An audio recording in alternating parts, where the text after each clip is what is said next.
আমি যদি দুইটা দৃষ্টিভঙ্গি থেকে দেখি তো আমাদের এই শুধু মশা না, আরও নগরের অনেক সমস্যার মূল কারণ হচ্ছে এই অপরিকল্পিত নগরায়ন এবং অনিয়ন্ত্রিত নগর ব্যবস্থাপনা।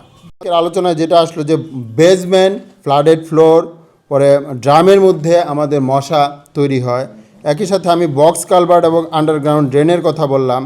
একই সাথে দেখা যাচ্ছে যে সবচেয়ে বেশি হয় আমাদের লেক, বিল, ঝিল এই জায়গাগুলোতে, এবং নিজের বাড়ি থেকে তো হয়। তো এখন যদি কেউ মনে করে লেক, বিল, ঝিলে অনেক মশা তৈরি হয়, তার মানে আমাদের এগুলো দরকার নাই, তাহলে কিন্তু আমরা আরেকটা ভুল করতে যাব। কাজেই আমাদের যেই পরিমাণ লেক, ভিল, ঝিল থাকার কথা ছিল, আমাদের সেই পরিমাণ লেক, ভিল, ঝিল নাই।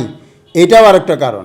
আমার যদি গ্রাউন্ড ওয়াটার রিচার্জের ব্যবস্থা থাকতো, বৃষ্টি হলে বা কোথাও পানি পড়লে এটা যদি আমাদের মানে মাটির নিচে চলে যাওয়ার ব্যবস্থা থাকতো, তাহলে জমে থাকা পানির পরিমাণ কমতো। আর যত খোলা জায়গা থাকবে, তত বাতাস থাকবে, তত এই মশা নিয়ন্ত্রণটা আমাদের জন্য সহজ হতে পারত। তো লেক, বিল, ঝিল আমাদের আরও বেশি প্রয়োজন, অথচ যেইগুলো আছে সেগুলোকে আমরা পরিষ্কার করছি না, এবং সেটা আমাদের মশার একটা বড় কারণ হয়ে দাঁড়াচ্ছে। তো আমাদের সর্বোপরি আমি যদি দুইটা দৃষ্টিভঙ্গি থেকে দেখি তো আমাদের এই শুধু মশা না, আরও নগরের অনেক সমস্যার মূল কারণ হচ্ছে এই অপরিকল্পিত নগরায়ন এবং অনিয়ন্ত্রিত নগর ব্যবস্থাপনা।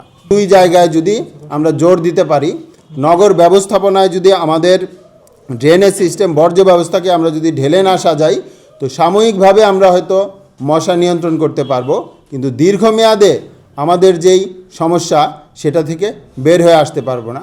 কাজেই এখনই সময় আমরা মূল জায়গাতে হাত দেই এবং সেইভাবেই আমরা আগামী দিনের নগরগুলা গড়ে তুলি। আর যেটা ইমিডিয়েট সলিউশন সেগুলো তো আমাদের লাগবেই, কিন্তু একই সমস্যা যেন আরেকবার না ঘটে, যে সমস্যা রিকার করা সেটাকে যেমন থামাতে হবে, একইভাবে ভবিষ্যতেও যেন এই ধরনের অন্য কোনো সমস্যা তৈরি না হয়, সেটার জন্য আমাদের প্রিভেন্টিভ মেজার নিতে হবে। তো ধন্যবাদ সবাইকে।